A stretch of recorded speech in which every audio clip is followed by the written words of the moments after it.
Welcome to the Kill Count, where we tally up the victims in all our favorite horror movies and show you how they were made. I'm James A. Janice, and today we're looking at The Exorcist 3, released in 1990. The Exorcist 3 ignores Part 2 The Heretic, only mentioning the MacLeod family in passing. Instead, it focuses on Lieutenant William Kinderman, the cop from the first film, as he investigates a series of murders that may have been done by a serial killer who's been dead for 15 years. The film was written and directed by William Peter Blatty, the author of the Exorcist novel. He had a complicated relationship with his most famous creation. The Exorcist has completely obliterated the work in which I'm frankly most interested. Blatty and original Exorcist director William Friedkin had both declined involvement in Exorcist 2. After that movie bombed, they tried to pitch Warner Brothers on their own sequel. The studio turned it down, so Blatty wrote it as a novel called Legion, published in 1983. It became a bestseller, giving him the leverage to make a movie based on the story. The Exorcist 3 is just as much a crime investigation film as it is a possession story. In fact, it's the perfect way to cap off our coverage of The Exorcist and the Hannibal film, since it feels like a combination of both. It's got priests and demons, sure, but it's also got a seriously sick serial killer who murders people in specific ways, and a detective trying to figure out exactly how he's doing it. It may be slow-paced and old-fashioned, but the performances are truly excellent, especially Brad Dourif in an inspired role. Plus, if you like to hear George C. Scott yelling at people, you're gonna have a great time. Why are you encouraging this? Shut your mouth! We're fine! You son of a bitch! Add in one of the greatest jump scares of all time, and honestly, you've got a movie that I personally enjoy watching more than the first one. Can a serial killer succeed if... Oh, sorry, 1 second. Getting a phone call. Oh. Hey, Zoran? Zoran, I can't hear you. I think my reception is spotty. Hold on. There we go. All right, you're on speaker, man. What's up? Oh, you're having a rough morning due to drinking? Yeah, I've been there. In fact, I was just there this past New Year's when I went to the Rose Bowl and saw Michigan beat Alabama. Go Blue! It was after our annual New Year's party, which can get pretty libacious. The game was a blast, but that party left me feeling rough. Now, in the past, I've tried everything to banish those post-drink difficulties. I've tried drinking coffee, dunking my head in ice water. Hell, I even tried exercising it. But nothing has worked better than today's sponsor, Z-Biotics. I said Z-Biotics! It's a pre-alcohol probiotic drink that is the world's first genetically engineered probiotic, invented by PhD scientists to tackle rough mornings after drinking. Oh, how does it work? Let me tell you. When you drink, alcohol gets converted into a toxic byproduct in the gut. It's this byproduct, not dehydration, that's to blame for your rough next day. So Z-Biotics produces an enzyme to break that byproduct down. Just remember to make Z-Biotics your first drink of the night, drink responsibly, Zoran, and you'll feel your best tomorrow. So now, I can plan to enjoy my Saturday night and my Sunday morning confidently. Go to zbiotics.com/deadmeat to get 15% off your first order when you use dead meat at checkout. Z-Biotics is backed with 100% money-back guarantee. So if you're unsatisfied for any reason, they'll refund your money, no questions asked. That's zbiotics.com/deadmeat and use the code deadmeat at checkout for 15% off. Thank you, Z-Biotics, for sponsoring this episode and our good times. Can a serial killer succeed with General Patton hunting him down? Let's find out and get to the kills. The movie begins in a college town. You can tell by the college crew. It's Georgetown, in fact, a neighborhood in Washington, D.C. that had a Pazuzu problem 15 years ago today. A flashback reminds us of how that ended for Father Karras. They reshot this amazing stair stunt so they could have a longer, unbroken take, as opposed to the chopped up version in the original. The poor stuntman had to do a second take after he landed too close to the camera the first time. Karras' death weighs heavily on Father Dyer and Lieutenant Kinderman, who often thinks of his good friend. And memories ain't the only thing being stirred up. These church statues won't get Madonna bras, but they will get a gust of wind throwing shit all around. Calm down, wind, you're waking up Jesus! During the opening credits, someone stalks through the streets in first person while breathing heavily. We don't know who they are yet, but the next morning a body is discovered in the Potomac River. It's a local 12-year-old boy named Thomas Kintry, who we saw offering his killer a rose. Later, Kinderman reveals the ghastly details of Thomas's death. Killer drove an ingot into each of his eyes. Damn, that's rough. And cut off his head. Yeesh, talk about overkill. The boy had been crucified. Blasphemous too, okay. In place of his head was the head from a statue of Christ. At least it can't get any worse. All done up in blackface. Oh no. Since a Zodiac marking was found on Thomas's hand, Kinderman suspects the infamous Gemini killer was behind the murder. There's only one problem with that theory. The Gemini killer's been dead for 15 years. Wow, just like Father Karras. Ain't that right, Dyer? Oh, sorry, too soon? Good thing Kinderman's here to help cheer Dyer up on this painful anniversary. Today's my day to cheer up our friend, Father Dyer. That's real nice, Bill. As long as someone looks out for you, too. Every year on this day, he gets depressed, so I try to cheer him up. Okay, yeah, that works. These two have a cute friendship with an annual movie night together. The first film established Kinderman as a fan of cinema when he invited Karras to the movies. Karras was never able to make that date on account of all those stairs, so Kinderman transferred his friendship to Dyer. This was actually shown in a deleted ending of the first film, which was reinstated in the 2000 re-release. Father Dyer, you go to films? Sure. Even though both roles have been recast, it feels like a genuine lived-in friendship that makes this first act fun to watch. Both actors are great at being grumpy old men. I was signaling beings on Mars. Sometimes they answer. What did you say to him? Jesus loves you, everyone else thinks you're an asshole. Father Dyer is played by Ed Flanders, whose horror credits include Salem's Lot. Kinderman is played by George C. Scott, who was in Firestarter and The Changeling, and who returned to the genre for this film because he liked Blatty's script. The quality of the writing far surpasses your basic, normal horror picture, yeah. His Kinderman has a more cynical edge than Lee J. Cobb's, but it makes sense with the added mileage. Also, it's pretty funny. It is not in the file. It is not. Across town, a different priest, Father Canavan, settles in for another boring night of subpar penance. Try to make a good confession. I've been hearing shitty ones all day. The little old lady across from him complies with the strong tea, saying she's butchered 17 people, and adding a laugh that sounds like this. Which pretty much confirms the butchering part. As even more confirmation, she kills Father Canavan. The next morning, the police find what's left of him, sliced up, asphyxiated, and beheaded, in no particular order. Most of this movie's deaths are off-screen like this. They did film a scene with the dead priest holding his decapitated head like a football helmet, but Blatty cut it because he wanted to avoid spinning heads and gore, preferring to keep this movie grounded and suspenseful. This is a supernatural murder mystery. A forensics team connects the father's body to Thomas Kintry, since the same paralyzing drug was found in both bloodstreams. The kid couldn't move or scream while the killer was nailing and cutting him up. Kinderman thinks that means they were both killed by the same person, but the fingerprints found at each crime scene don't match each other, suggesting there were different killers. Kinderman heads to the hospital, where Dyer claims he's getting routine checkups despite his obvious case of the death coughs. Still has better blood pressure than his buddy, though. Is everything all right in here, guys? We're fine. Kinderman's stress levels stay high even when he sleeps. Maybe because his ballerina snow globe just got rosebudded. Oh shit, and his rosary gets rosebudded too? Rosary budded? In his stress dream, he visits heaven, which I've always known as a place where nothing ever happens. But this is the exact opposite of that. This is everything happening. In this train station afterlife, music is played, tarot cards are dealt, and cameos are made, including Samuel L. Jackson, New York Nick Patrick Ewing, and supermodel Fabio. What? This holy sanctum was filmed in an abandoned cement factory outside of Wilmington, North Carolina. It was filled out with matte photography by DreamQuest Images, whose work we've seen on the channel before. Thomas Kintry is here too, stapled back together at the neck. I'm so sorry you were murdered, Thomas. I miss you. Kinderman doesn't put the pieces together though when he finds Father Dyer rocking the same affliction. You know, I wonder if both of us are dreaming this. No, Bill. I'm not dreaming. The dream super speeds into a nightmare where Dyer's getting Reagan with it, and Kinderman wakes up to a call from the hospital. Overnight, someone decapitated Father Dyer just like all the others, but also drained his entire blood supply into bedside cups. All of his blood. And not a drop of it spilled. Not a drop spilled except for the writing on the wall that says, "It's a wonderful life." Kinderman asks a nurse named Allerton if she saw anything, employing his usual smooth talk. No, not exactly. Not exactly. You know, the C stands for George Charmscott. The only person Allerton saw was Mrs. Clelia, a psych ward patient who thinks Kinderman is here to repair the invisible radio in her hands. It's a telephone I'm holding. Oh, I'm sorry, invisible telephone. Oh, that's why we did that sponsor bit. Later, Clelia's fingerprints are found on Dyer's body, but she's a little old lady with dementia. She can't be the killer. Hell, they don't even keep her in the scary part of the hospital. What's this? The disturbed ward.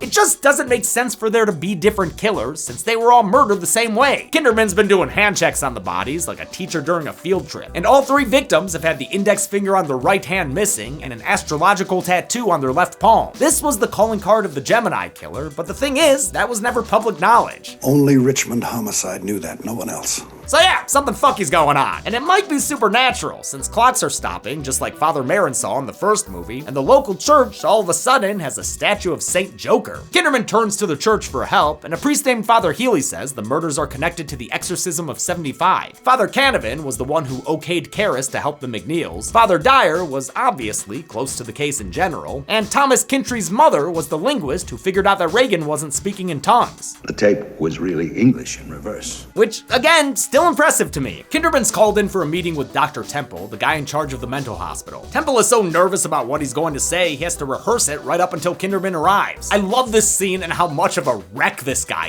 is, checking his notes while he's talking to Bill. Dude's so high-strung, he's chiefing on 2 cigs at once. Damn, man, you gonna put him in a gravity bong next? Temple's talk concerns a patient in the disturbed ward who just came out of a coma after 15 years. Earlier, we heard this patient X call out Kinderman's name. Bill.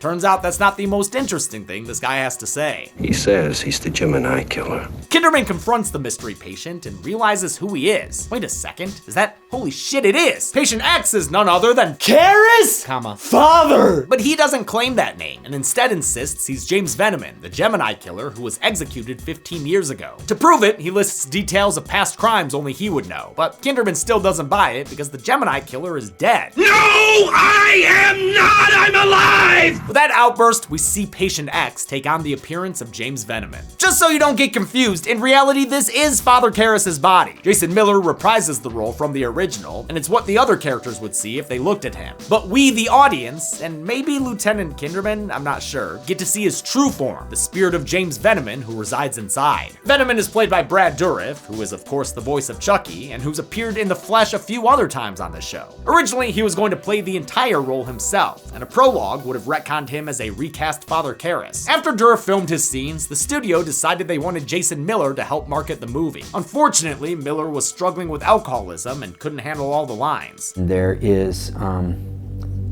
a thing called wet brain. Blatty came up with a solution of using both actors, so they called Dourif up and asked him to refilm these monologue-heavy scenes with only 2 days' notice. He did it, but says he prefers the original takes that were never used. I personally don't like my acting. Well, I like it enough for the both of us, Brad. All due respect to Miller, but Dourif is fucking incredible in this movie. Did you know that you are talking to an artist? It's probably my favorite performance from him, including his Oscar-nominated role in One Flew Over the Cuckoo's Nest. Kinderman researches some of the ramblings in a really cool library. I love these shots looking up through the floor grates. He checks out the Roman Ritual, the same book shown in the first movie. In fact, he looks at the same page that goes over the Catholic rite of exorcism. The book also name drops Blatty's novel this movie is based on. And he answered, Legion, for we are many. Blatty wanted the film's title to be Legion like the novel, but Fox insisted on using the Exorcist label to market it better. Blatty was worried, perhaps rightfully, that it would hurt the movie because people would think of Exorcist 2. I haven't seen every movie ever made, but of all that I had, it was utterly the worst. He was not alone in that opinion. It was the biggest piece of shit probably ever made. I'm not surprised the studio overrode him though, since Blatty had only directed one feature before, The Ninth Configuration, which was also kind of an Exorcist sequel. It followed that cocktail party astronaut from the first movie and included a lot of this movie's cast. Blatty's direction here feels Friedkin-inspired, which makes sense since they worked closely together on the first film. Lots of long static takes that feel very 70s. I think it works for this movie though. The hospital staff is working a late shift, setting us up for one of the greatest jump scares in all of horror history. Can't I get any sleep? Ah, poor Nurse Keating got the Red Cross scared off of her. But I don't know, that jump scare felt a little cheap. I don't think I'd call it one of the greatest jump scares. Oh, there it is! Nurse Keating gets beheaded in one of the best crafted moments of the film. Later, we're told she was slit down the middle and had her organs removed, Casey Becker style. Only this kill went a step further, since her insides were replaced with rosary beads and she was sewn back up like a sacrilegious Build-A-Bear. Blatty had to fight to keep the camera still during this scene. And unused footage shows he got extra coverage just in case. I'm glad he didn't use any of these close-ups. The kill would not have been as memorable without the long shot. What makes it work so well is the unnerving hospital wing, which was built on a soundstage in North Carolina. Unlike most film sets, the rooms and corridors were actually connected. Production designer Leslie Dilley gave the illusion of further depth, with forced perspective hallways occupied by little people dressed as doctors. As for the murder weapon, it was a pair of bone-snapping shears that had no basis in actual medicine. They were a complete invention of assistant designer Darren Doctorman. I got to design those shears. I don't know why anyone would use these.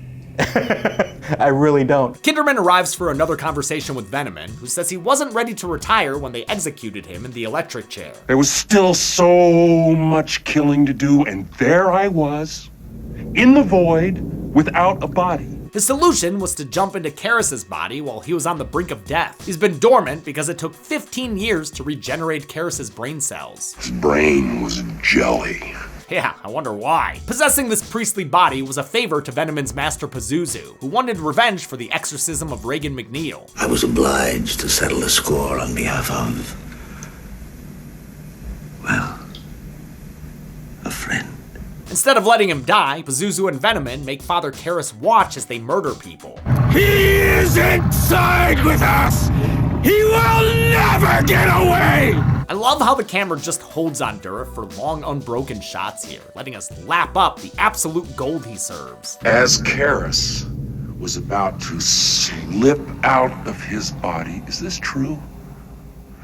The master was slipping me in. Veneman tells Kinderman what happened with Dr. Temple, who was just found dead in his office. Aw, now he'll never get the chance to finish reading all those stacks of newspapers. The killer threatened the doctor with eternal pain if he didn't introduce him to Kinderman. After a nervous rehearsal, Temple obliged and told Kinderman to talk to Veneman, but he was eventually overwhelmed by the guilt. The serial killer's soul gets tuckered out and he takes a nap, so Kinderman sees Karras again. That is Dimmy, right? No! Oh, goddammit, Brad! The last thing Veneman says is that he's able to get out of his cell and kill people thanks to the help of old friends. Kinderman realizes he means that literally, referring to all the old people around him, particularly Mrs. Clelia. Now, where the heck can she be? Oh, there she is. Spidergram. Does whatever a spidergram does. I love this creepy shot, which was done so simply. They combined footage shot on upside down and right side up versions of the set. Kinderman never sees Clelia up there, but he does find a dead nurse who's missing her uniform. Wait, was her bra stolen too, or did she just not wear one that day? He realizes Veneman's soul has jumped into Mrs. Clelia, who's taken the nurse's outfit and escaped the hospital. This is why all the fingerprints have been different for each murder. Veneman's been body hopping to kill people for Pazuzu. Based on something Veneman told them earlier, Kinderman deduces his child is in danger. Just like Kevin Josh Graham! Since he can't reach his wife by phone, Bill speeds home with reckless abandon in true Exorcist sequel fashion. When he gets there, he finds his loved one setting a place for the fake nurse. So she's staying for dinner or what? Clelia seems okay for a beat before Veneman shears his true intentions. I've been waiting for you, Lieutenant. Thankfully, Granny Kinderman got some crazy reaction time, wow. Veneman flings around the 5-0 and almost chokes Bill to death until something jolts his spirit back to the hospital. He was summoned back to his padded cell thanks to Father Morning. Yeah, you know, Father Morning. Oh, wait, you don't know Father Morning? My bad, I should have mentioned him since he was in a few earlier scenes. But in my defense, they're entirely disconnected from the rest of the film. He doesn't even interact with any of the other characters. These scenes were part of a reshoot and shoehorned in thanks to Studio Decree, who demanded Blatty add an exorcism to the end of his Exorcist movie. Father Morning is an experienced exorcist, which is why Pazuzu takes control from Veneman. You again. The basics for this ritual haven't changed much in 15 years, but the damned have gotten a way bigger budget for pyro. This old demon's got new tricks and goes full Freddy on Morning's ass, gluing him to the ceiling and peeling him off like a bug on a windshield. Damn, that's gross. Kinderman arrives just in time to see Father Morning fall apart. Kinderman goes for a more direct approach, by which I mean shooting Pazuzu in the face. But the demon pins him to the wall and gives him evil belly rubs. Who's a good detective? Oh, you are. Yes, you are. We're all having fun here. You son of a bitch! Oh, never mind. He doesn't like it. Kinderman finally prays to God for help, but faith isn't enough to save him from force lightning or building code violations. Damn, man, we're gonna need at least one property brother here. Stat! This effects crazy finale, complete with fire and live cobras, was another studio mandate. It cost $4 million and was filmed months after the rest of the movie was finished and edited. It required a full-sized room that flipped on 2 axes, which sucked for the stunt performers inside. I would not have wanted to be any one of those guys. It had all the padding on and everything, but it's like the world's worst bucking bronco. It also required a third actor to play Karras, the uncredited stunt double Charles Powell. When he was made up, people would just, when we walked him around Hollywood Center studio, they were like, Is that Jason? His makeup and the demonic look on Miller was designed by Greg Canham, whose work has been popping up a lot on this show lately. The cast and crew were unhappy about the reshoot, much preferring Blatty's simpler original ending. George C. Scott compared the studio version to a Madonna music video. Is that supposed to be an insult? Have you seen Vogue, dude? MTV hell opens wide to swallow the detective, but the still living Father Morning throws a Hail Mary. He encourages Father Karras to fight for his soul, but since this is the last we see him, I'm gonna put Father Morning on the count now. I just don't think you can survive, all this. Karras complies and breaks Pazuzu and Venom's spell for a moment. Bill, now! Shoot now! Kinderman unloads into Karras, freeing his body and soul from the dead and the damned. Painful end, but at least he's been put out of 15 years misery. The movie ends with Kinderman visiting Karras' grave, where we see his tombstone has backdated his death. How many kills can you get remote piloting bodies from a padded cell? Let's find out and get to the numbers. Wait, wasn't there a...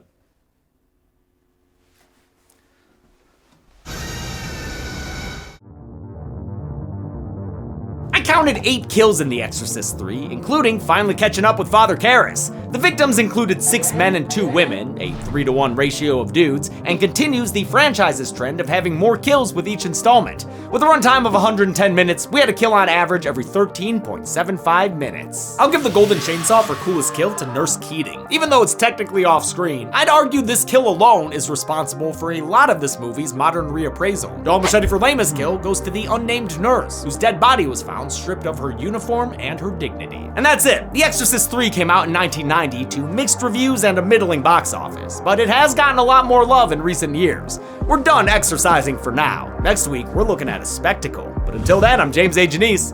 This has been The Kill Count. On the next Kill Count. Ladies and gentlemen, little meaties and little meatettes, welcome to the ultimate Kill Count experience. We're covering an absolute spectacle like no other. Holy shit, it's real. Yes, sir, it is. It even won our Prime Rib Award for Best Original Picture. He's right. So, let me tell you a story about this horror film. It's not a reboot, or a sequel, or some feature-length version of a CW show. You're fucking CW. It's a wholly original idea from the brilliant mind of Jordan Peele. Thumbs up. This is the story of a hard-working, horse-wrangling family. We like to say since the moment pictures could move, we had skin in the game. They suffer a tragedy and a miracle at the same time. What's a bad miracle? There isn't one, my friend, but there is a damn good movie here, and its name is... Nope. Nope. Nope. Nope. That's right, Nope. A movie with fun characters played by great actors. I was a little juke. Ah, dude, you were literally my favorite. Rich themes of animal exploitation and overcoming trauma. Nobody fucks with A-Wood, bitch. And of course, if you look up in the sky and squint your eyes, you'll see the main attraction, unidentified flying objects. Trucking UAPs now. Why do you gotta change the name? Nope is an epic adventure horror film, inspired by and just as good as Jaws. That's impossible. Hey, that's just my opinion, man. You can form your own, of course, by watching Jordan Peele's Nope this week. Take a look at all of that. Then on Friday, put on your best Scorpion King hoodie and watch The Kill Count, only on Red Meat. Let's go, boy! Nope. Can currently be watched on the pictured streaming platforms. Demi always recommends you watch the movie for yourself before its kill count. It's the only way to have your own properly informed opinion. Kill counts are never meant to replace the experience of watching a film. Thanks a lot for watching The Exorcist 3 Kill Count. I am sweating my damn Satan's balls off in this thing. With so many fucking layers on. Every summer I forget how hot it gets in the studio, and then I'm reminded. Hope you enjoyed our little Exorcist trilogy kill count. Again, we're gonna skip the prequels and that recent one for now. Just wanna explore other options on the show, and if there's an uproar for me to cover them, then maybe I will. In the meantime though, make sure you subscribe to our new channel, Dead Meat Presents. I know it's been out a couple of weeks, but that is where you will find all non-kill count content. Next week, we're looking at Nope, which is my favorite horror movie of the 2020s so far. I know not everyone loved it, but if you didn't, yeah, I'm judging you. That movie fucking rules, dude. All right, thanks everyone, be good people.